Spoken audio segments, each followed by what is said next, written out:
Hola, ¿qué tal? Soy Arturo González de Araujo, socio director de González de Araujo Consultores, y bienvenidos a un capítulo más de ABC de Empresas. Durante todo este tiempo hemos estado hablando de cuestiones financieras, contables, recursos humanos, cuestiones atípicas por el COVID, cuestiones internacionales, locales. Creo que hemos podido brindar un abanico muy grande para darte herramientas para tu negocio. Incluso si eres empleado, para que sepas dónde debes estar y cuáles son tus derechos. El día de hoy tenemos a una invitada muy especial que además viene desde Bolivia, gracias a la tecnología, para podernos hablar de algo que parece, bueno, si hablábamos de Marte antes, este parece de Plutón, ¿no? Y entonces encontrar las cuestiones relevantes e importantes que tienen que ver con finanzas y normas que son aplicables en todo el planeta o a nivel local. Ella nos lo aclarará en un momento.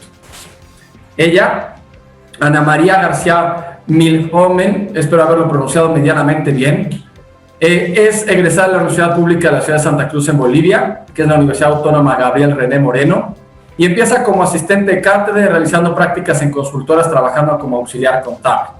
Una vez graduada en 2009 empieza su vida profesional como dependiente de varias empresas, la primera de ellas de auditoría y luego en el área financiera y contable. Hoy tiene una trayectoria de sus inicios en la transnacional SAE Exploration, inicialmente Bolivia y luego coadyuvando en las operaciones contables y financieras sean controladas y reportadas en otros países como México, Brasil, Perú y Argentina. Ana María, bienvenida, muchas gracias. Gracias, Arturo, por la invitación. Pues bueno, la verdad es que lo primero que resulta importante es, tengo una pregunta que siempre he querido hacerle a alguien que tiene una trayectoria transnacional como tú. ¿En serio se diferencia tanto la contabilidad a través del mundo? Es una pregunta que yo igual me la hacía cuando estudiaba y creo que no. O sea, ahora te puedo decir que no. Es un lenguaje universal. Lo que sí se diferencia bastante, que es lo que yo en realidad no domino, es el tema legal tributario, ¿no? Que en cada país sí varía, que en cada país hay ciertas diferencias, pero tampoco se habla de un lenguaje que sea totalmente diferente. Hay muchas similitudes, hay países que adoptan ciertas características de otros impuestos, entonces sí hay una correlación entre todo lo que es la contabilidad y la parte legal tributaria en las empresas, ¿no? Ok, y cuéntame, si lo viéramos a nivel como medular, ¿no? ¿Qué es lo que encuentras como la parte más evidente que el mundo entero entiende como contabilidad? Creo que es reflejar en los estados financieros la realidad económica de las empresas según su rubro. Es decir, que nosotros podemos tener ciertos tipos de rubro que, como dice usted, que va siendo medular a nivel mundial. Una empresa de servicio en Bolivia del mismo rubro actúa de la misma forma que en México a nivel operativo. Ya van variando, qué sé yo, ya el tamaño de la empresa, a dónde va enfocado, pero en realidad es un lenguaje universal. He estado trabajando con ustedes en México, he estado trabajando en Brasil, ahorita estoy viendo algunas cosas con Perú, entonces sí tiene mucha correlación todo. Mira, la verdad es que para aquellos que nos ven en este momento y que están pensando si exportan, si logran internacionalizar su empresa, y uno de los principales miedos es decir, ¿y cómo vamos a tributar allá? Partamos de esa base, ¿no? Tengamos en cuenta que hay principios universales. Ahora, yo entiendo que a nivel operativo no importa el tamaño de una empresa, sino como actividad, uno tiene la parte, tres grandes rubros, ¿no? Y entonces uno tiene el rubro de tesorería, el rubro de contabilidad, finanzas, etcétera, y el rubro de contraloría, ¿no?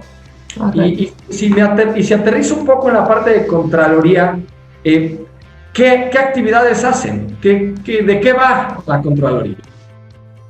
Bueno, la contraloría vendría a ser la parte que va ayudando a que no tengamos errores dentro de lo que vendría a ser el desenvolverse como empresa, ¿no? Como tener los controles o las políticas ciertas para que se puedan desarrollar las cosas de la mejor forma, de una forma sana, para tener una contabilidad que sea correcta, una operación que sea correcta, porque la Contraloría no solamente puede ser financiera, ¿no? Puede haber una Contraloría operativa, o sea, que pueda interlazarse todo lo que es financiero con lo operativo para que se dé cumplimiento a las políticas que pueda tener la empresa, al cumplimiento de las leyes, de las normas, etcétera. Ok, entonces, si lo veo así, a ver, yo tengo a un fulano que va y celebra contratos y lo que Butsi mandes, y entonces uno vende y otro compra. Tu departamento de compras y de ventas o comercial. Llega al final a la tesorería dice, ay, pues hay que pagar. La contabilidad lo recupera todo y entonces lo sistematiza en los programas de cómputo que en nuestro país, por ejemplo, estás obligado a tener, ¿no? Claro. Entiendo que nuestros países no son tan específicos o inflexibles como el que puede tener nuestro país, la parte fisco-legal que bien comentabas. Y después llega el contralor y revisa la tarea. A ver, ¿pagaste cuando tenías que pagar y cómo tenías que pagar y en el monto que tenías que pagar o no? Tu contabilidad, ¿lo registraste donde lo tenías que registrar o no? Y ahí aparece una figura que mucho se habla y poco se conoce, que se llaman normas de información financiera. Sí. ¿Qué diablos es eso? Bueno, en realidad son las NIF, que son las normas internacionales de información financiera, o conocidas también en sus siglas en inglés, que son IFRS, ¿no? Que son, en realidad, podría decir, la sucesión de las normas internacionales de contabilidad que ya teníamos. Cuando yo estudié y aprendí las NIF, ya teníamos un antecedente de las NIC, que las NIC son las más antiguas, creo que las promulgaron en el 99, no sé, yo estaba en el colegio.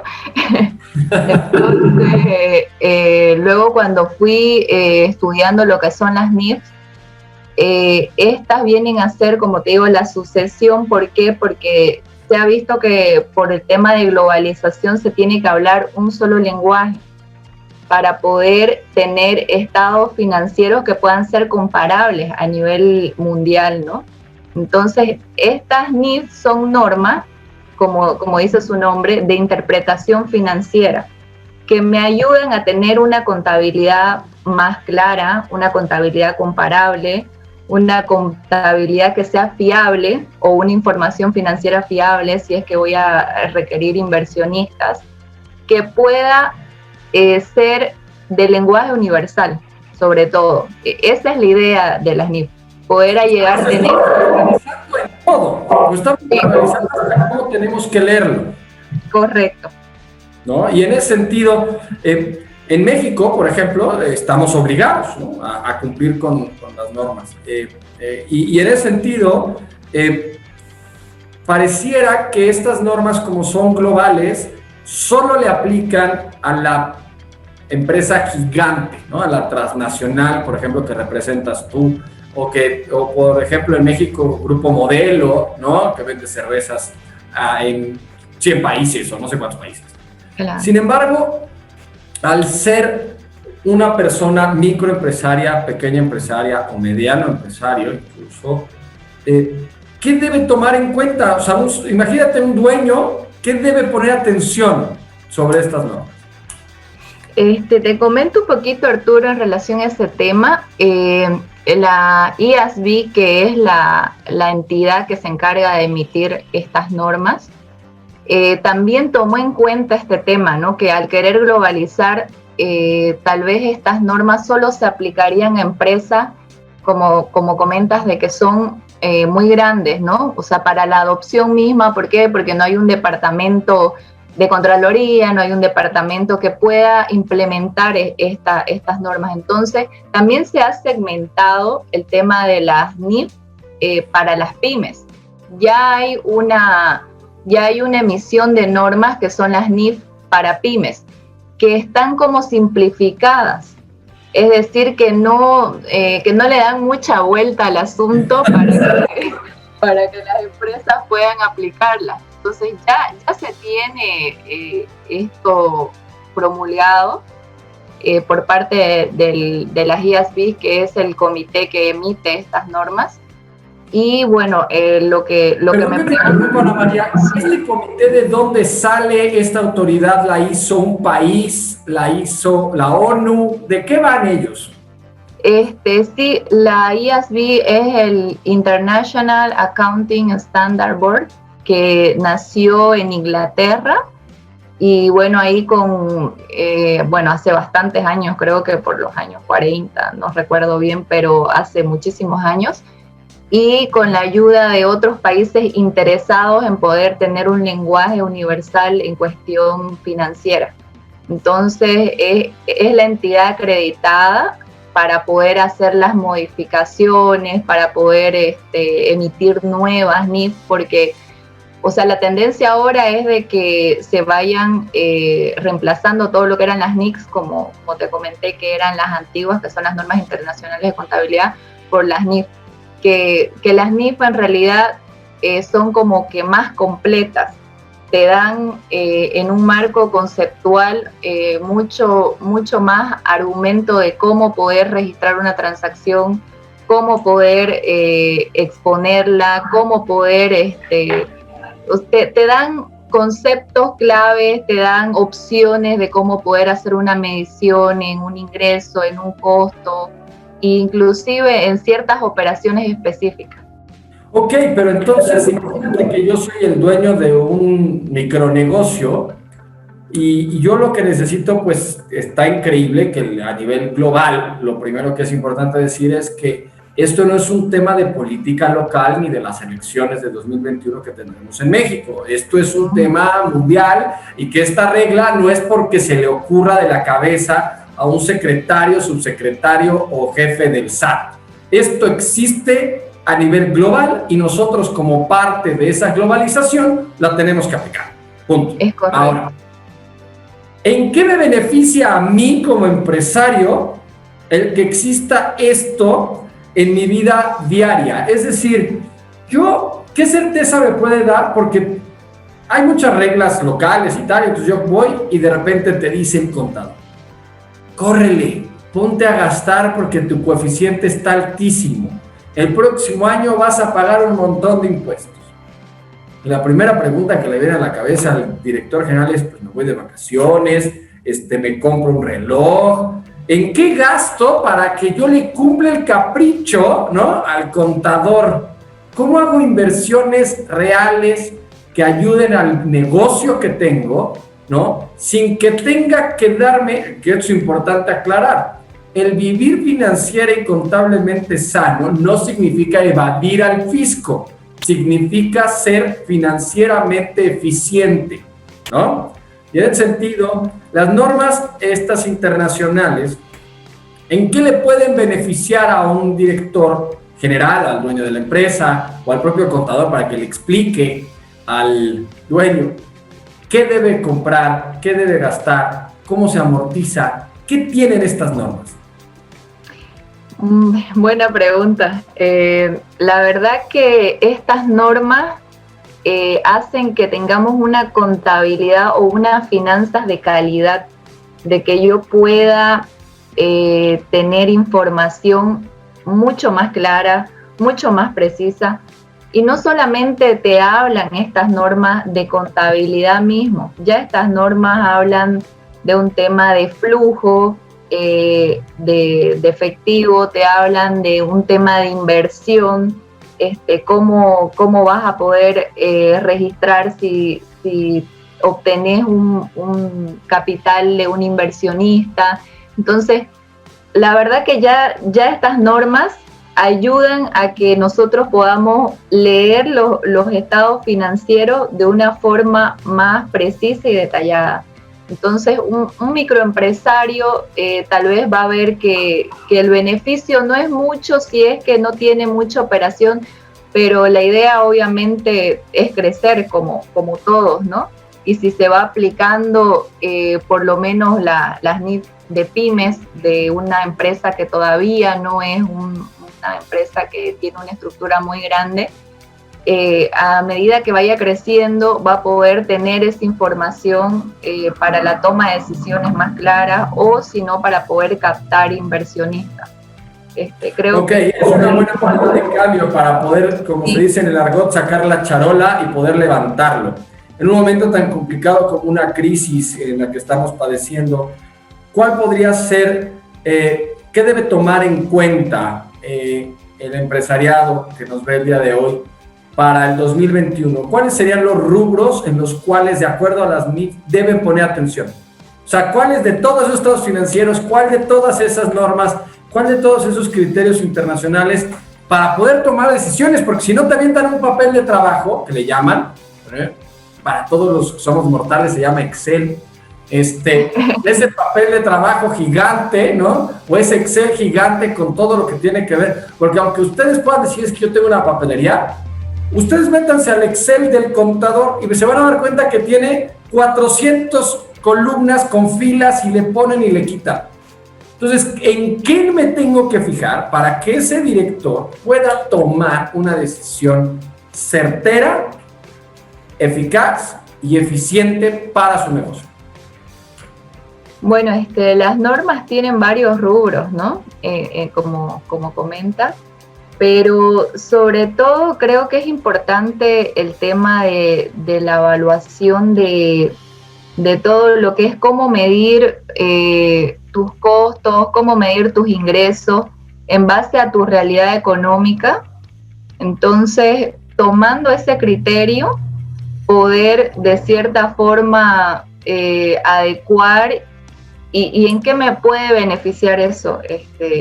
Me puede beneficiar tal vez a nivel local con el tema impositivo, de que yo pueda medir o evaluar de una mejor forma, qué sé yo, mis inventarios, mis costos, mis activos, y poder adecuarme a lo que son estas NIF. Y por ahí me resulta, como mencionaba usted, de que mi coeficiente disminuye solamente aplicando normas, no teniendo que gastar, que sacar flujo de dinero, de decir, pucha, ahora en qué gasto para no pagar, no, sino que tomando como base las normas y poder aplicar criterios que, bueno, me incrementen mis costos, pero no porque yo quiera pagar menos impuestos, porque es la realidad económica en la que se mueve la empresa.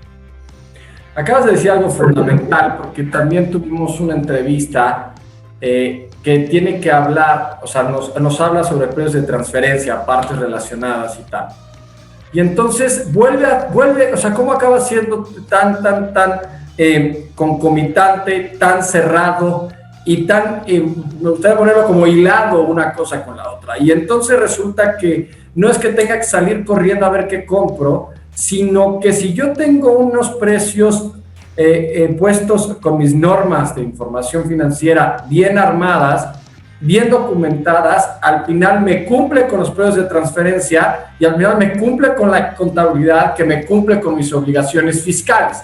Y en ese sentido me parece muy interesante toda la parte que acabas de comentar de los activos, costos y tal, porque si las normas me están fijando algo, lo primero que tengo que hacer yo como dueño es decir, a ver, porque aparte como en México nos aplica para personas físicas, de lo que yo le compré a mi compadre llamado primo y de lo que le compré a mi propia esposa y a la empresa de mi cuñado, si yo tengo normas de información bien establecidas con la documentación, incluso me podría beneficiar para un precio, para cumplir con los precios de transferencia.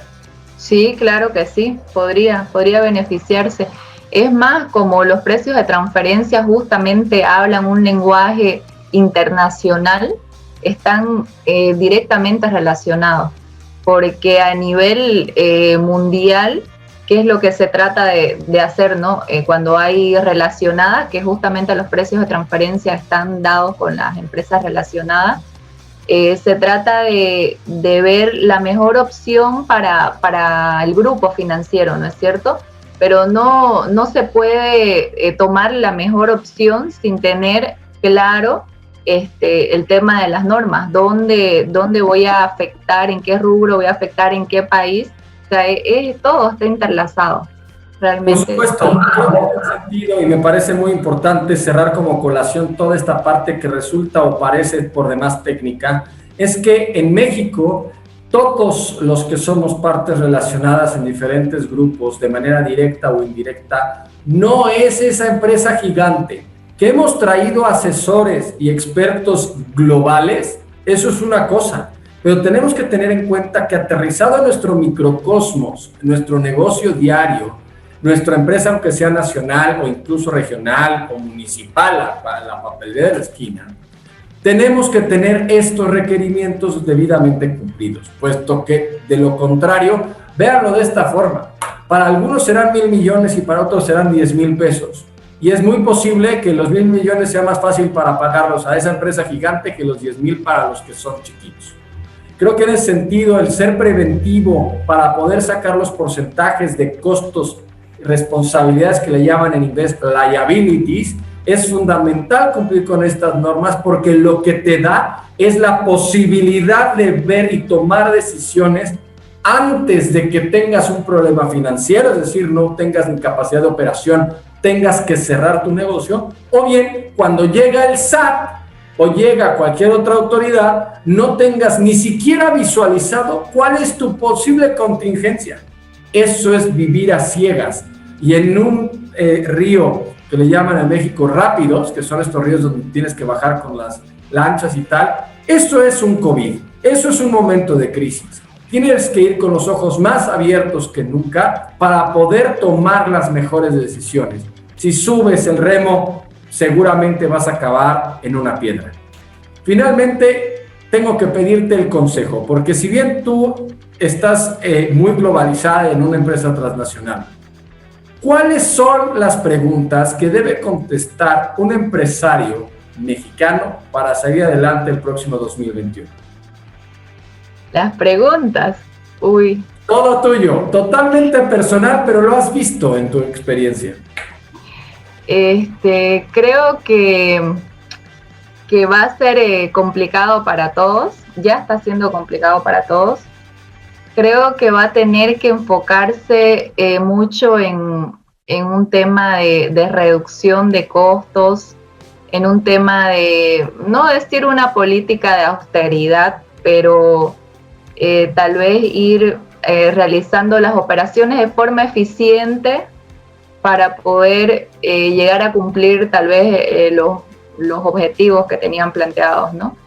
Entonces, en México creo que han estado complicados con esto de la pandemia y, bueno, la crisis que han tenido, que es lo que veo en las noticias, como en todos los países del mundo, pero creo que los empresarios se están enfocando a eso, ¿no? O sea, están realmente con la reducción de costos y se lo está viendo no solo en México, sino en empresas tan grandes a nivel mundial que se están reestructurando.